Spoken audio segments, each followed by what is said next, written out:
Bonjour à tous, bienvenue dans cette première vidéo Halloween. Cette année il y aura deux vidéos d'Halloween, donc une première make-up et une deuxième Photoshop. Et puis dans cette première vidéo on va simplement faire le cosplay et pour la deuxième on va du coup utiliser les photos qu'on aura prises pour faire un montage. Comme vous l'avez vu dans le titre, aujourd'hui on va faire un cosplay de Resident Evil Village. Donc pour ceux qui ne connaissent pas, c'est un jeu vidéo qui est sorti en mai et c'est le 7ème du coup de la saga. Et soyons honnêtes, je n'ai pas du tout joué à ce jeu parce que j'ai beaucoup trop peur pour jouer à des jeux d'horreur. Par contre je l'ai adoré, j'ai regardé jusqu'à 3 fois, j'ai regardé Yankos, j'ai regardé O'Connell et j'ai regardé Squeezie streamer ce jeu sur Twitch. Et du coup j'ai trouvé vraiment génial, je vous conseille d'aller voir les streams si vous ne l'avez pas encore vu. Si vous allez sur internet un peu en mai, vous avez dû voir l'énorme buzz de Lady Dimitrescu.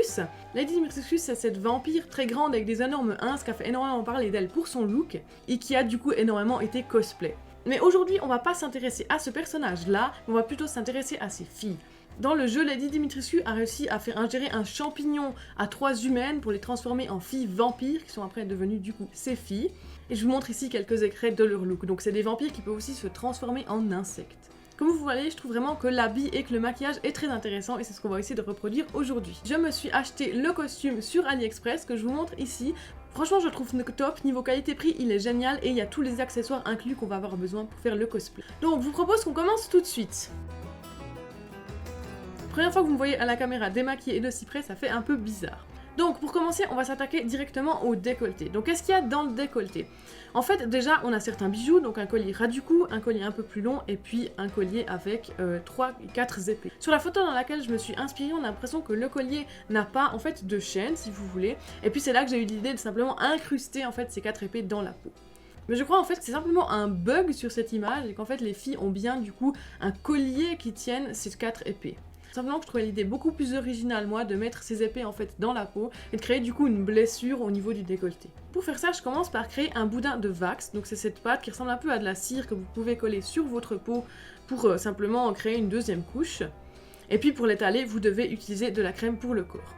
Donc pour le wax que j'ai utilisé au niveau du décolleté, franchement c'est pas très agréable à faire parce qu'en fait le wax c'est quand même quelque chose d'assez dur et puis quand vous devez presser comme ça pour l'étaler dans le décolleté ça fait assez mal. C'est vrai que c'est un truc qui est beaucoup plus simple à utiliser par exemple sur le front où il y a un os en fait directement dessous. Donc je commence simplement par les deux du milieu, donc ça va être pour placer les deux premières épées. Puis je continue et je fais deux autres boudins que je place à l'extérieur pour les deux épées restantes.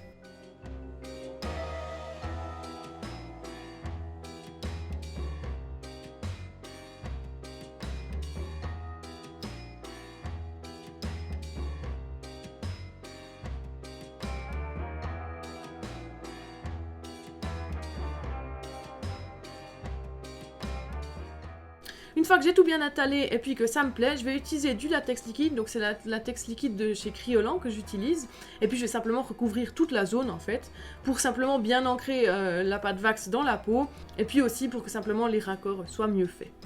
Donc je mets quand même une bonne couche, je vous conseille de faire pareil, et puis après je vais tout de suite aller me laver les mains et tout, parce que le latex liquide c'est l'enfer, ça colle énormément.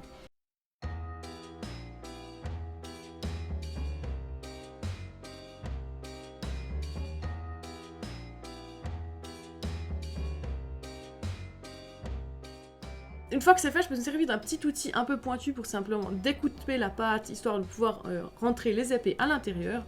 Et puis ce que je fais là simplement, c'est que des fois je place les épées en faisant dépasser la pointe, et des fois je les mets totalement à l'intérieur, voilà, comme ça me plaît. Une fois que j'avais bien placé les épées, je me suis rendu compte que ce serait quand même trop dur de faire le teint en fait et d'adapter la couleur de peau en les laissant, donc j'ai tout renlevé, et puis j'ai simplement pris mon fond de teint habituel pour déjà passer une première couche. Une fois que c'est fait et que ça me plaisait plus ou moins, j'ai simplement remis les épées à l'intérieur. Puis j'ai repris un peu de fond de teint pour en rajouter dans les zones où je trouvais qu'il en manquait. Le but de ce make-up c'est quand même un peu que ce soit des blessures ici dans le décolleté, donc comme s'il y avait un peu des hématomes, comme si ça saignait encore à l'endroit où les épées rentraient et ressortaient de la peau. Et donc du coup je vais peindre la zone pour créer des sortes d'hématomes. Pour ça j'ai utilisé une palette de fard gras qui me vient d'Amazon, je vous mets le lien en barre d'infos. Et puis j'ai mixé un peu les fards rouges et noirs pour créer cet effet un peu bordeaux et puis un peu dégradé. Une fois que c'est fait, je prends un pinceau plus petit pour pouvoir venir faire les détails et puis aussi aller simplement sous les manches des épées. Et puis je vais m'attaquer au faux sang. Donc pour les faux sang j'en ai deux différents. Donc j'avais déjà le gros pot, simplement que je trouvais un peu trop rouge en fait, pas assez coagulé si vous voulez. J'avais racheté le plus petit. Malheureusement en fait c'est un peu le même problème, le plus petit est pas beaucoup mieux. Donc pour régler le problème, je mélange un peu ce faux sang avec du fard gras noir pour foncir un peu le tout. Donc quand c'est fait, je place simplement le sang à l'entrée et à la sortie des plaies, et puis j'en rajoute aussi un peu tout autour avec une éponge. Pour finir le look, je rajoute simplement le petit collier juste en dessous de celui qui est ras du cou. Et voilà, on a déjà fini la première partie. Franchement, je trouve le concept de la blessure dans le décolleté avec des incrustations comme ça de bijoux beaucoup plus intéressant que ce qu'on pourrait faire sur le visage, comme plaie par exemple, parce que je trouve que c'est vraiment vu et revu pour Halloween. Bref, passons déjà directement au make-up du visage. J'ai dû mettre mes lentilles, je vois absolument rien parce qu'elles sont pas très adaptées à ma vue, donc on va voir ce qu'on peut faire. Donc comme vous pouvez le voir sur la photo de base, elle porte plutôt un smoky noir, mais c'est vrai que moi je préfère toujours commencer par du brun pour pouvoir créer quelque chose d'un peu plus dégradé. Donc pour ça, je vais simplement appliquer un fard brun de contouring qui me vient de la palette de chez NYX dans la paupière mobile. J'en mets aussi au ras de cils inférieur, et je viens gentiment blender et accentuer tout ça. Une fois que c'est fait, je vais mettre aussi un peu de fard brun sur la paupière mobile parce qu'on aimerait quand même foncer un peu tout ça, même si j'ai quand même envie de laisser la paupière mobile légèrement plus claire. Et on va pouvoir continuer à accentuer tout ça. Donc pour ça, j'utilise le fard brun de la palette Morphe X Jeffree Star, le High Dude, que je vais appliquer dans le creux de paupière, au ras de cils inférieur, et puis j'en rajoute aussi dans le coin externe. Pour finir le tout, je rajoute le noir au coin externe et en ras de cils inférieur pour vraiment venir intensifier tout ça. Maintenant que je suis assez contente du résultat du smoking, je vais pouvoir passer au-dessous des yeux. Pour le dessous des yeux, comme on le voit sur l'image, je pense qu'on a vraiment l'impression en fait qu'elle a simplement pleuré. Donc je vais essayer de recréer vraiment un effet comme si on avait pleuré, comme si le maquillage avait coulé, comme si on s'était frotté les yeux. Donc j'y vais un peu comme ça, je prends les mêmes fards qu'avant, je les descends bien sous l'œil et puis je crée des sortes de larmes. J'hésite pas à y aller non plus avec les doigts, à frotter un peu le make-up pour vraiment obtenir un effet naturel.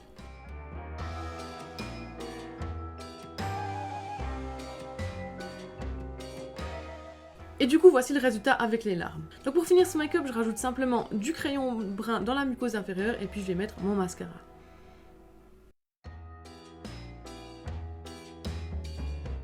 Maintenant que les yeux sont faits, on peut passer à la suite. Pour l'étape d'après, je vais devoir coller le tatouage qu'elle a sur le front. Donc c'est un tatouage qui nous vient directement du kit que j'ai acheté sur AliExpress, donc ça c'est bien pratique. Et puis là j'ai un peu peur de me rater, je vais simplement le placer sur mon front. Et vous savez, c'est un tatouage comme on pouvait trouver dans les Malabar à l'époque, donc vous devez simplement le presser et puis le décoller en mettant de l'eau par-dessus. Je l'ai fait hors caméra parce que c'était vraiment très dur, d'ailleurs j'ai fait une toute petite rature sur la rose, elle a perdu un tout petit peu en haut. Mais comme je l'avais collé sur mon fond de teint en fait pour réussir à l'enlever, j'avais pas du tout envie de tout recommencer. Pour la dernière étape de ce make-up, on va passer à la bouche. Donc le seul rouge à lèvres qui correspondait à la couleur qu'on veut, c'était mon magnifique rouge à lèvres Dior qui doit coûter une cinquantaine de francs et ça me saoule de l'utiliser pour ça, mais bon. Et puis du coup pour commencer, je vais crayonner mes lèvres. On voit très bien que c'est un truc que je ne fais jamais. Une fois que la bouche me semble bien, je vais devoir mimer en fait ce faux sang qu'elle porte tout autour de la bouche, parce que c'est des vampires en fait, du coup c'est pour ça qu'ils sont remplis de sang. Et puis pour ça, je prends mon faux sang un peu trop rouge que je mélange simplement avec un fard noir. J'étale à l'éponge pour essayer de créer cet effet de sang et puis je termine un peu avec les doigts pour créer un effet un petit peu plus naturel.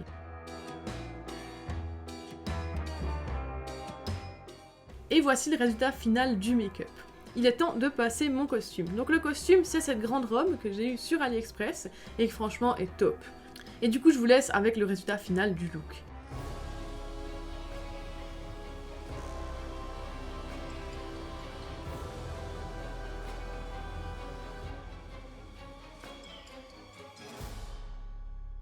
Merci à tous d'avoir regardé cette vidéo, j'espère que le look vous a plu et j'espère qu'il vous aura un peu inspiré pour vos looks d'Halloween de cette année. Moi je m'en vais aller faire les photos pour pouvoir faire la prochaine vidéo qui sera du coup une affiche avec le look que je porte aujourd'hui, donc on va dire que ça pourrait être une pub pour le jeu Resident Evil du coup. Je sais pas quand la deuxième partie sortira, mais inquiétez bien parce qu'on va rester dans le même thème. Puis moi je vous dis à tout bientôt du coup, allez.